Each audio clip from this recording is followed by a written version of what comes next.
These prescription drug monitoring programs have changed things. And in a lot of states, you actually are obligated to even look at this database before you prescribe opiates. But I think my biggest question with this case, I am a little bit surprised it went to a jury.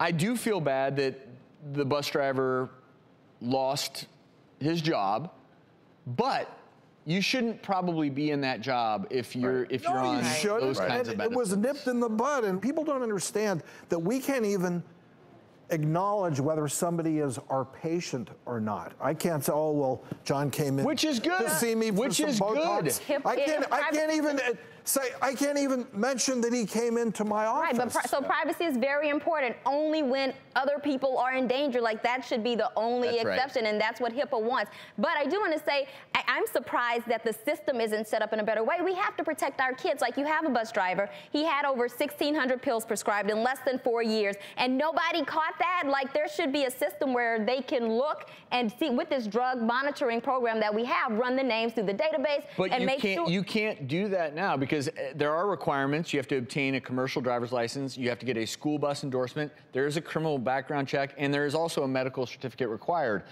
But as of now, that does not include, oh, let's see all of your prescribing history. Should it? I do not know. That is a different issue altogether.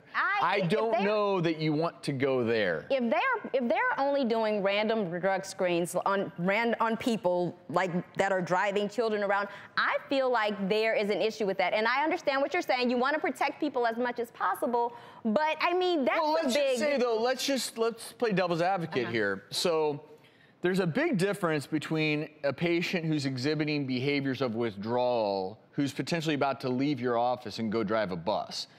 You could also, 4 years ago, have broken your leg and been prescribed opiates for a period of time to deal with the pain, and you couldn't sleep at night because you're in pain. And I would hate to get to a place where that happens to you and no one hires you because everyone out there has access to this. I think you have to protect this data because it is a slippery slope. But not everybody, but do you think if somebody said over 1,600 pills in less than 4 years, don't you think that warrants further investigation? Yeah. To me, if there's a big issue here, it's that whoever kept prescribing those pills, those are the doctors who should be not going to court, but those are the ones who should at least be defending their actions, not the doctor who calls it out and says, look, lives may be at risk here. And one last point I think we should make is that, should, bus drivers, should doctors, should pilots be held to a higher standard? And maybe that's where we should be paying more attention to their, prescriptions. And I think the answer is yes. How to do that and who is going to sit there and be judge and jury? Oh, Dr. Kennedy, so you took... I got hypothetical. Botox. Yeah, you got Botox. But let's just say that 6 months ago, I see that you took a prescription for a pain medicine. Who's the judge and jury that then says, well, sorry, because of that, you can't, you can't practice? I think it is a very slippery slope. But what I will say is, I do think that this highlights a need to better screen at times. I want to thank all the wonderful bus drivers out there because I know for me, I rode a bus to and from public school my entire childhood.